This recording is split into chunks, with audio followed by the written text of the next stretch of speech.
akan meninggalkan. Dan ku percaya Engkau milikku dan ku milikmu.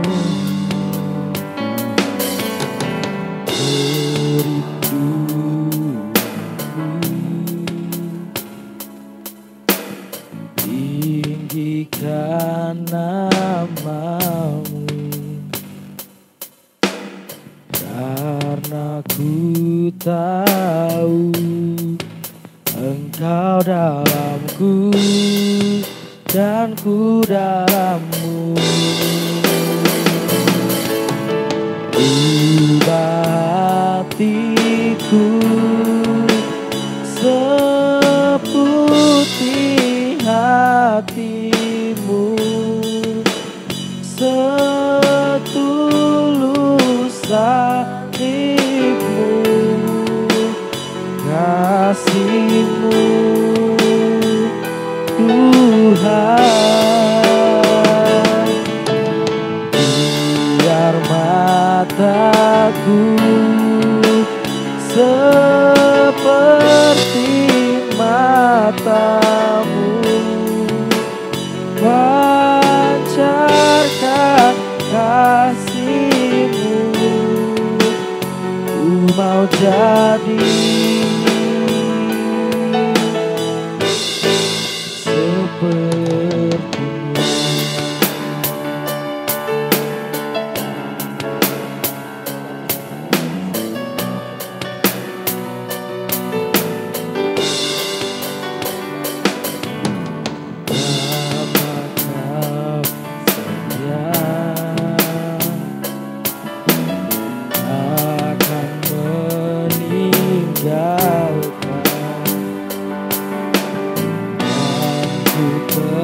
Percaya Engkau milikku dan ku milikmu.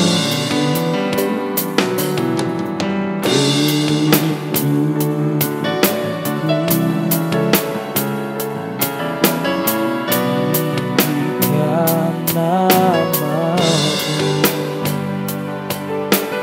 karena ku tahu Engkau dalamku dan ku dalammu. Ubah hatiku seputih hatimu, setulus salibmu, kasihmu Tuhan. Biar mataku seperti matamu, pancarkan kasihmu. Ku mau jadi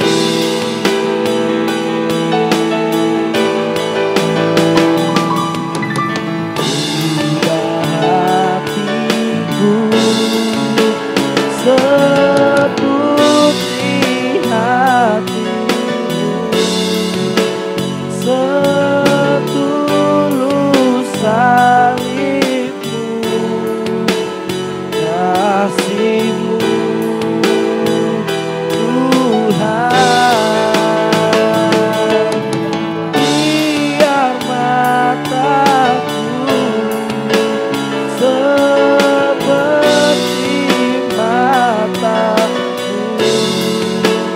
pancarkan kasihmu. Ku mau jadi,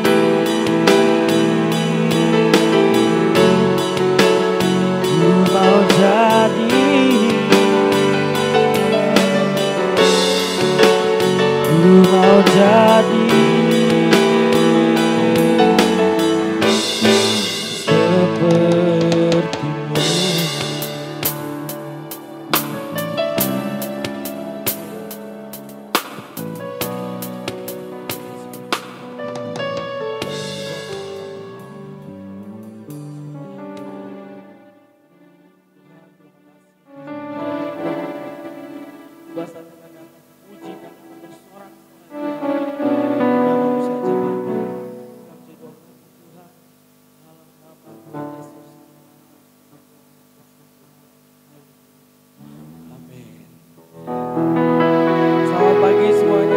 Mari kita angkat pujian kita merayakan Tuhan pada pagi hari ini. Betapa dalam Tuhan kehidupan kita. Haleluya.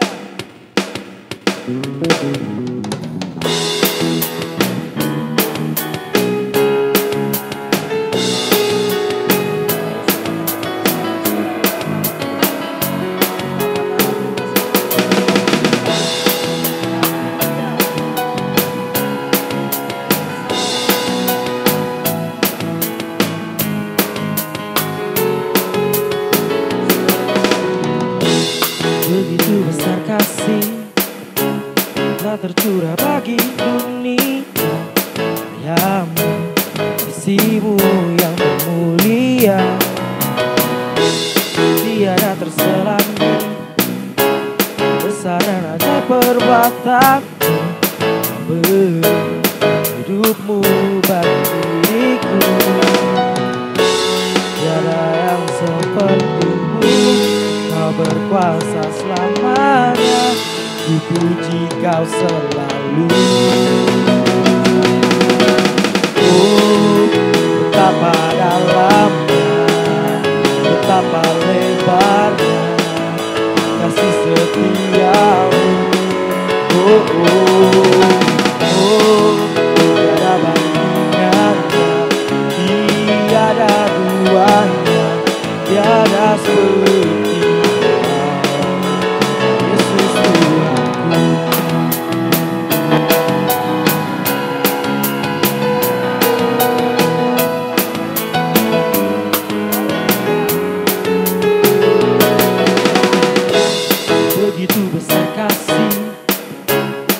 tercurah bagi dunia, yang kasih-Mu yang mulia tiada terselami, besar dan ajaib perbuatan-Mu. Kau beri hidupmu bagiku, semuanya tiada yang seperti-Mu. Kau berkuasa selamanya, ku puji Kau selalu. Oh, betapa dalamnya, betapa lebarnya kasih setia-Mu. Oh, oh, oh, tiada bandingannya, tiada duanya, tiada seperti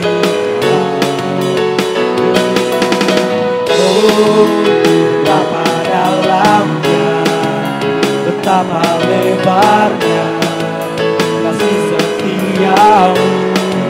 Oh, oh, oh, tiada bandingannya, tiada duanya, tiada seperti Yesus Tuhanku.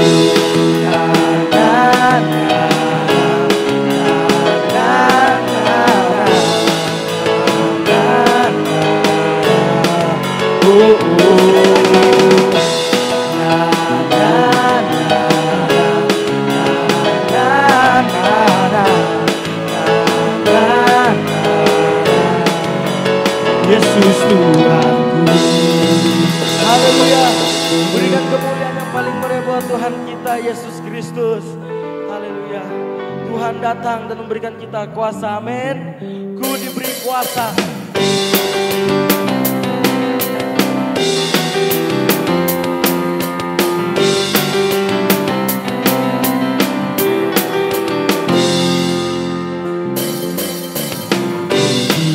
Kuasa Raja mulia, menaklukkan musuh di bawah kaki-Mu. Ku pakai kuasa Raja mulia, bila Allah ada bersamaku, siapa jadi lawanku? Sungguh besar Kau Tuhanku, Engkau merisai hidupku. Ku berdiri dengan iman, iman dalam Yesus Tuhan. Kau yang memberi kemenangan, ku bersorak merayakan. Terpujilah Engkau raja, segala raja. Haleluya. Terpujilah Engkau dari segala raja. Amin Tuhan. Mari semuanya katakan, ku diberi kuasa. Ku diberi kuasa, Raja mulia, menaklukkan musuh di bawah kakiku. Ku pakai kuasa Raja mulia. Bila Allah ada bersamaku, siapa jadi lawanku? Bila Allah ada bersamaku, siapa jadi lawanku? Bila Allah ada bersamaku, siapa jadi lawanku? Sungguh besar Kau Tuhanku, Engkau merisai hidupku. Ku berdiri dengan iman dalam Yesus Tuhan. Kau yang memberi kemenangan, ku bersorak merayakan. Terpujilah Engkau Raja, segala raja. Sungguh besar Kau Tuhanku, Engkau merisai hidupku. Ku berdiri dengan iman, iman dalam Yesus Tuhan. Kau yang memberi kemenangan, ku bersorak merayakan. Terpujilah Engkau Raja, segala raja. Terpujilah Engkau Raja, segala raja. Terpujilah Engkau Raja, segala raja.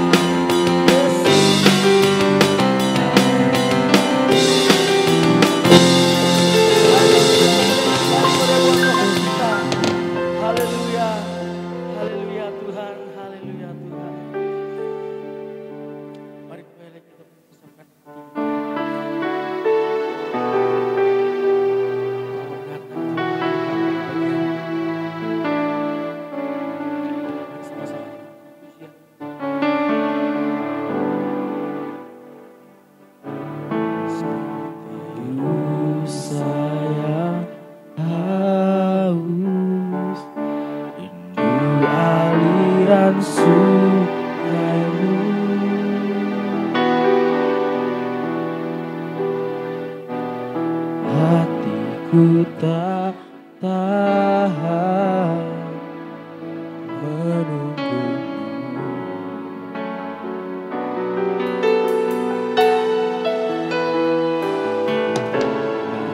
Bagaimana bersama nanti datangnya hujan.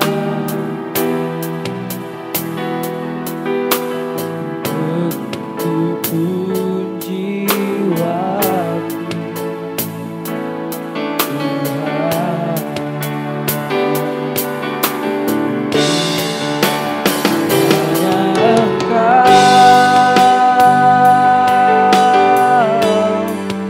pribadi yang mengenal hatiku.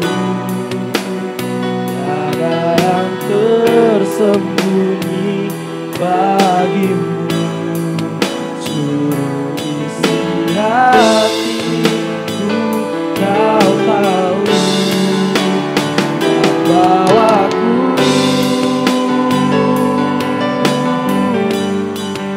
untuk lebih dekat lagi padamu. Tinggal dalam indahnya dekapan kasih-Mu.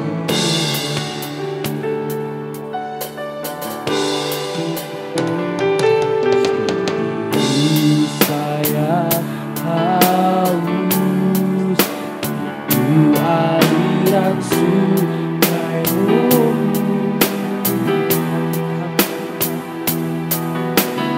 Hatiku tak tahan menunggumu.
puji Tuhan Yesus, dalam nama Yesus kami sudah berdoa. Amin. Oke, selamat pagi anak-anak yang dikasihi Tuhan, Pak Ibu Guru yang bersama dengan kami. Oke, pagi hari ini kebenaran firman Tuhan dengan satu judul yaitu penyakit rohani. Penyakit rohani yaitu iri hati. Oke. Kita mau melihat di dalam Markus pasal yang ke-7 ayat yang ke-20 sampai 23. Di sini dituliskan, katanya lagi, apa yang keluar dari seseorang itulah yang menajiskannya, sebab dari hati orang timbul segala pikiran jahat, percabulan, pencurian, pembunuhan, perzinahan, keserakahan, kejahatan, kelicikan, hawa nafsu, iri hati, hujat, kesombongan, kebebalan, semua hal-hal jahat ini timbul dari dalam dan menajiskan orang. Nah, pagi hari ini kita mau bahas tentang satu penyakit rohani yang namanya iri hati. Kalau kita saja menjaga tubuh kita supaya tidak terkena penyakit, tidak gampang untuk sakit, dengan kita mungkin minum vitamin, dengan kita menjaga kesehatan, dengan kita memakai masker, menerapkan protokol kesehatan. Nah, pagi hari ini kita mau melihat alangkah indahnya kita menerapkan hal-hal yang sehat dalam rohani kita. Nah, pada pagi hari ini kita mau belajar tentang satu penyakit rohani yang memang penyakit ini yang tidak dipungkiri semua orang itu bisa terkena penyakit ini, yaitu iri hati. Nah, anak-anak yang dikasihi Tuhan, pada pagi hari ini kita sudah melihat salah satu perkataan Yesus di sini. Apa yang keluar dari hati itu menajiskan orang, dan dari ayat-ayat yang sudah saya baca tadi, salah satunya adalah di ayat 22 dari Markus pasal 7 tadi adalah iri hati. Nah, iri hati pasti semua orang pernah mengalami rasa iri hati. Apa itu iri hati? Nah, sebuah kamus mendefinisikan iri hati sebagai suatu emosi, yaitu perasaan yang tidak puas atau rasa ingin terhadap kelebihan orang lain, seperti harta, posisi, prestasi, nama, perhatian, kekuasaan, dan kebahagiaan mereka. Nah, itu definisi dari sebuah kamus. Tetapi kita melihat dari sudut pandang Alkitab sendiri, Alkitab menegaskan kepada kita bahwa iri hati tersebut bukan sekedar hanya suatu emosi negatif, tetapi adalah suatu dosa, anak-anak yang dikasihi Tuhan, yang bahkan oleh Bapak Gereja sendiri itu dikategorikan sebagai dosa maut. Salah satu dari 7 dosa yang mematikan. Nah, jelas di dalam Alkitab sendiri, iri hati itu adalah itu bisa mencerminkan manusia itu adalah manusia duniawi. Di dalam 1 Korintus pasal 3 ayat yang ketiga,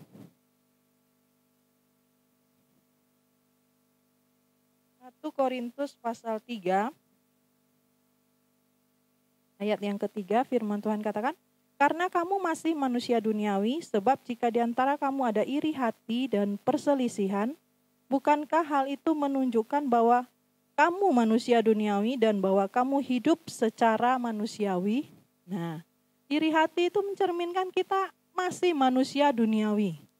Yang kedua adalah iri hati itu adalah sebuah perbuatan daging atau hasil dari keinginan daging. Di dalam Galatia pasal 5 ayat 19 sampai 21, di situ kita tahu ada buah-buah roh dan ada perbuatan daging yang telah nyata. Firman Tuhan menulis di situ di ayat 21,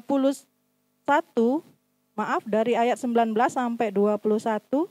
Perbuatan daging telah nyata, yaitu percabulan, kecemaran, hawa nafsu, penyembahan berhala, sihir, persetuluan, perselisihan, iri hati, amarah, kepentingan diri sendiri, percideraan, roh pemecah, kedengkian, kemabukan, pesta pora, dan sebagainya. Terhadap semuanya itu kuperingatkan kamu, seperti yang kubuat dahulu, bahwa barang siapa melakukan hal-hal demikian, ia tidak akan mendapat bagian dalam kerajaan Allah. Nah, salah satu keinginan bahkan perbuatan daging adalah iri hati. Iri hati. Nah, bukan hanya itu saja, tetapi iri hati ini merupakan satu dosa, satu natur dosa. Bahkan itu juga berasal dari iblis. Di dalam Yakobus pasal yang ketiga, Yakobus 3 ayat 14 dan 15. Jika kamu menaruh perasaan iri hati dan kamu mementingkan diri sendiri, janganlah kamu memegahkan diri dan janganlah kamu berdusta melawan kebenaran.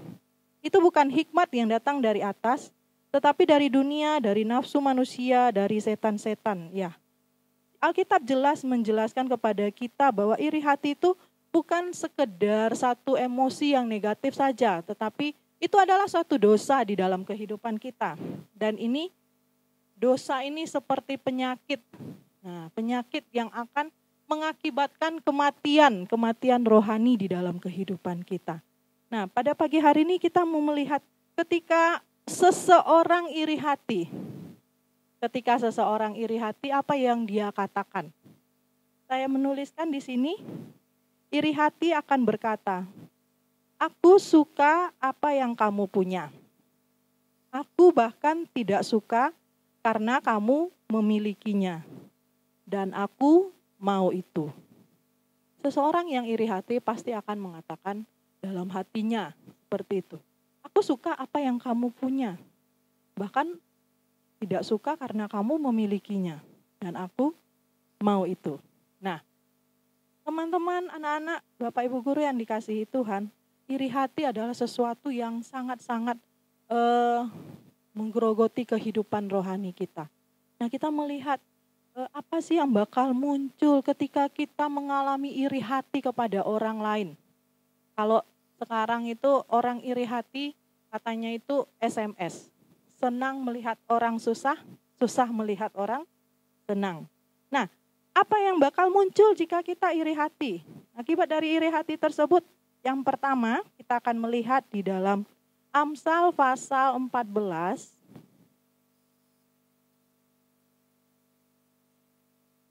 Amsal pasal 14 ayat yang ke-30. Hati yang tenang menyegarkan tubuh, tetapi iri hati membusukkan tulang. Nah, akibat iri hati yang pertama itu adalah membuat diri kita sendiri menderita, anak-anak. Membuat diri kita sendiri menderita. Satu penyakit yang ada di dalam kehidupan rohani kita, itu firman Tuhan mengatakan di sini, iri hati membusukkan tulang. Nah, membusukkan tulang, kata busuk dalam bahasa aslinya ini adalah rakap. Itu sama dengan kalau diartikan sama dengan seseorang yang mengalami karies gigi. Nah, ketika gigi kita ada bolongnya sedikit, lama-lama bolongnya kalau nggak diobati maka akan jadi besar. Ketika dia jadi besar, maka itu akan menimbulkan rasa sakit. Bahkan kecil saja sudah merasakan sakit ketika ada bolong di gigi. Nah, itu yang timbul firman Tuhan menggambarkan sakit hati, iri hati itu seperti karies gigi. Nah, itu dapat menimbulkan sesuatu yang sakit di dalam kehidupan manusia. Itu merugikan diri sendiri. Itu merugikan orang yang menderita iri hati tersebut. Nah, bukan orang lain dulu, tetapi diri sendiri dulu. Merugikan diri sendiri. Iri hati membusukkan tulang. Merugikan diri sendiri. Lama-lama mengakibatkan kematian rohani. Nah, yang kedua, ketika kita melihat apa akibat dari iri hati, apa yang bakal muncul ya ketika kita iri hati. Yang kedua adalah iri hati membuat orang lain itu menderita. Wow, iri hati membuat orang lain menderita. Pertama tadi kalau iri hati itu membuat diri kita sendiri menderita. Diri kita itu sakit. Yang kedua, iri hati membuat orang lain menderita. Kita melihat satu contohnya di dalam Kisah Para Rasul pasal yang ke-7. Kisah Rasul pasal yang ke-7. Ayat yang ke-9. Begini firman Tuhan. Karena iri hati, bapak-bapak leluhur kita menjual Yusuf ke tanah Mesir, tetapi Allah menyertai dia. Nah, teman-teman, anak-anak yang dikasihi Tuhan, kita semua tahu ceritanya Yusuf. Yusuf adalah anak dengan saudara yang banyak. Bahkan kakak-kakaknya itu iri kepada Yusuf. Apa yang dilakukan ketika timbul iri hati di dalam hatinya kakak-kakak Yusuf? Dia membuang Yusuf, dia membuat Yusuf menderita, dia menjual Yusuf. Dan dia sampai berbohong kepada ayahnya, sampai tidak melihat muka Yusuf lagi. Dia berbohong kepada ayahnya kalau Yusuf dimakan oleh binatang buas dan sebagainya. Itu semua karena dasarnya adalah iri hati. Saudara-saudara Yusuf iri hati kepada Yusuf. Saudara-saudara Yusuf melakukan perbuatan-perbuatan aplikasi dari iri hati tersebut. Sehingga membuat Yusuf menjadi menderita. Tetapi firman Tuhan di sini dikatakan di kalimat terakhir pasal Kisah Para Rasul pasal 7 ayat 9 ini dikatakan, tetapi Allah menyertai dia. Allah menyertai dia. Ada satu penyertaan Tuhan yang luar biasa di dalam kehidupan Yusuf. Walaupun dia disakiti oleh saudaranya, dia disiksa, dia dibuang, dia diperlakukan tidak adil karena rasa iri hati saudaranya. ketika Yusuf menceritakan mimpinya kepada ayahnya, ketika Yusuf kelihatan lebih disayangi oleh ayahnya dan sebagainya, itu menimbulkan satu rasa iri kepada Yusuf. Tapi di sini firman Tuhan menulis ketika Yusuf mengalami penderitaan-penderitaan itu, Allah menyertai kehidupannya. Allah ada di dalam penderitaan Yusuf. Allah ada di dalam setiap apa yang Yusuf alami akibat iri hati dari saudara-saudaranya. Nah, ketika kita iri hati kepada orang, maka kita sudah membuat orang lain hidup dalam penderitaan. Yang ketiga, ketika kita iri hati, apa yang akan terjadi? Kita melihat, sebelum kita melihat yang ketiga, saya mau membacakan satu tulisan. Ketika kita iri hati, kita membuat orang lain menderita. Di sini saya menulis adalah iri hati mengubah teman, anggota keluarga, atau rekan sekerja menjadi saingan Anda. Iri hati membuat Anda melihat orang lain dari lensa ketidakpercayaan atau kecurigaan ketimbang kasih. Nah, teman-teman, anak-anak, Bapak Ibu guru yang dikasihi Tuhan, iri hati dapat merusak relasi kita dengan orang lain. Iri hati bisa mengubah cara pandang kita kepada orang lain. Mengubah kepercayaan diri kita. Lebih banyak curiga daripada kita melihat dengan kacamata kasih. Nah, hal ini Tuhan tidak ingin di dalam kehidupan kita. Nah, selanjutnya kita melihat akibat dari iri hati yang ketiga adalah, mari kita buka di dalam Yakobus pasal yang ketiga.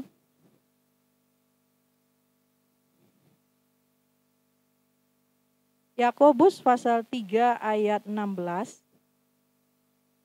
Firman Tuhan katakan, sebab di mana ada iri hati dan mementingkan diri sendiri, di situ ada kekacauan dan segala macam perbuatan jahat. Nah, teman-teman, ketika ada satu iri hati, akibatnya akan menimbulkan kekacauan. Ada satu kerusuhan, ada sesuatu hal yang kacau. Yang pertama tadi, ketika iri hati, kita akan membuat hidup kita sendiri menderita. Itu mendatangkan satu penyakit di dalam kehidupan kita. Yang kedua, kita akan membuat orang lain menderita. Dan yang ketiga, firman Tuhan katakan, iri hati menyebabkan kekacauan. Mendatangkan kekacauan di dalam kehidupan manusia.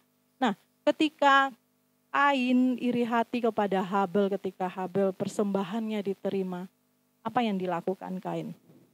Sesuatu yang kacau yang terjadi di dalam kehidupan antara Kain dan Habel. Yaitu Kain akhirnya mengaplikasikan iri hati itu kepada satu tindakan, yaitu pembunuhan pada adiknya sendiri karena rasa iri hatinya.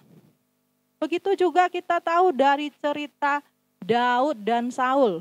Wah, ketika Saul diranda iri hati pada waktu orang-orang menyanyikan, wah Daud itu hebat ya, Daud itu ketika berperang, dia itu adalah pahlawan yang luar biasa.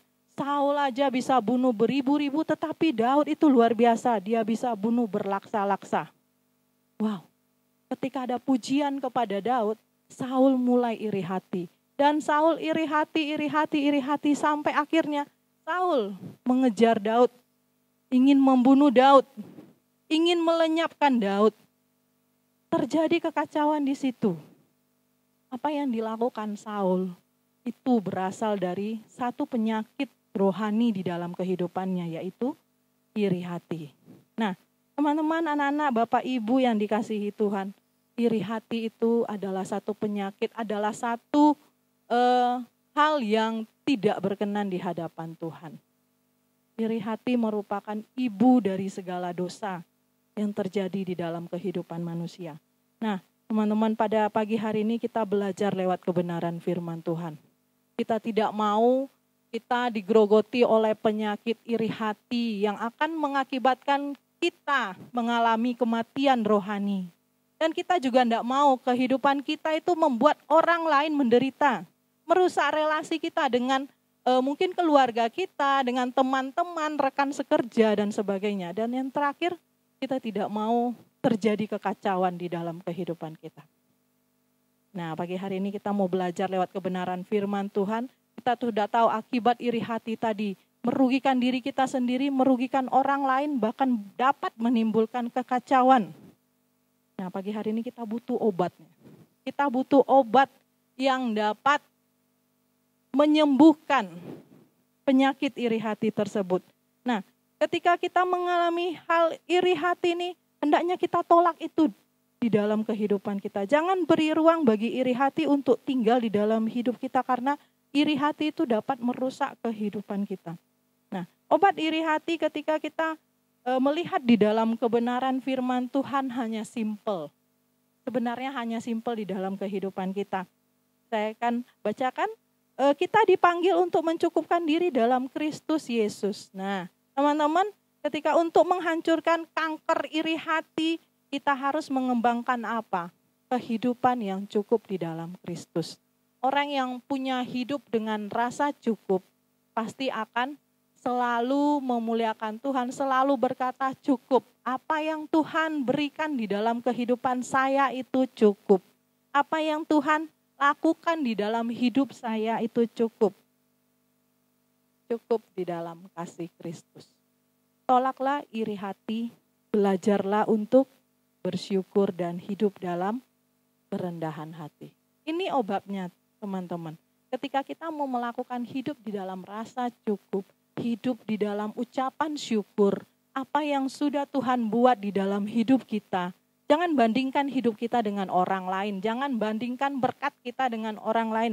Jangan bandingkan kehidupan kita dengan kehidupan orang lain, mungkin dengan teman-teman kita di sekitar kita. Tidak. Tetapi hiduplah dengan rasa cukup di dalam kasih Tuhan. Hidup di dalam ucapan syukur. Hidup di dalam kerendahan hati. Apa yang Tuhan beri, apa yang Tuhan lakukan di dalam hidup kita, itu cukup bagi kita. Hendaknya kita bersyukur apa yang Tuhan buat di dalam hidup kita, selalu cukup di dalam hidup kita. Nah, saya akan tutup dengan satu tulisan oleh seorang penulis, yaitu William Barclay.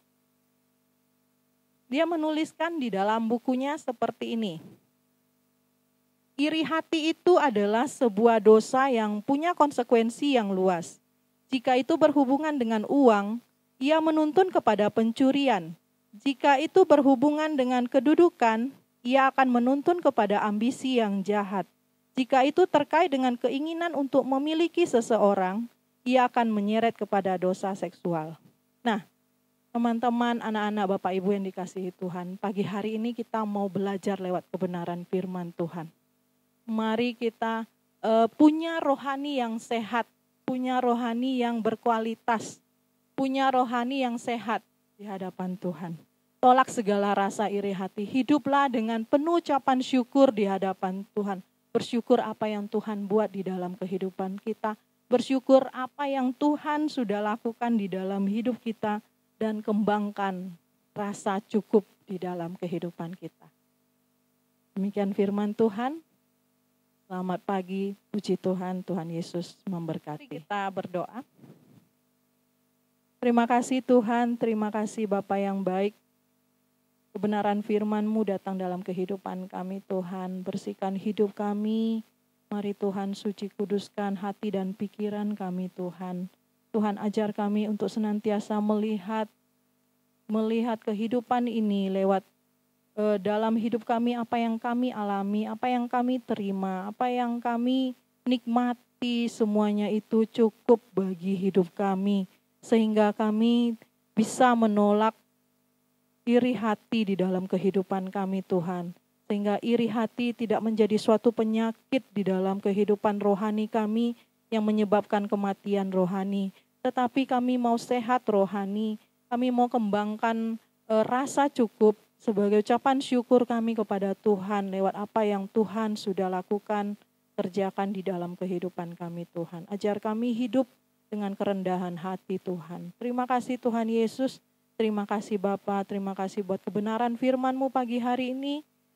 Kami percaya Tuhanlah yang bekerja lebih dari apa yang kami pikirkan dan kami doakan. Terima kasih Tuhan, di dalam nama Tuhan Yesus Kristus. Haleluya.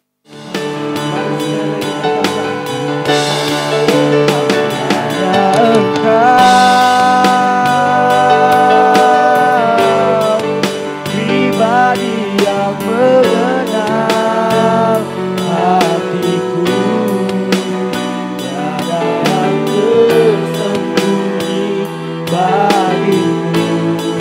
Seluruh isi hatiku kau tahu, dan bawaku untuk lebih dekat lagi padamu, tinggal dalam indahnya dekapan kasih-Mu.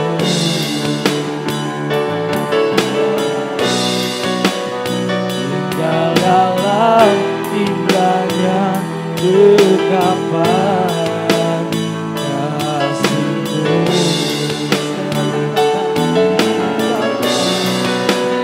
Tinggal dalam indahnya dekapan kasih-Mu. Terima kasih Tuhan, mari kita akhiri ibadah kita pagi hari ini. Kita mau tutup dalam doa. Terima kasih Tuhan Yesus, terima kasih Bapa kami yang baik.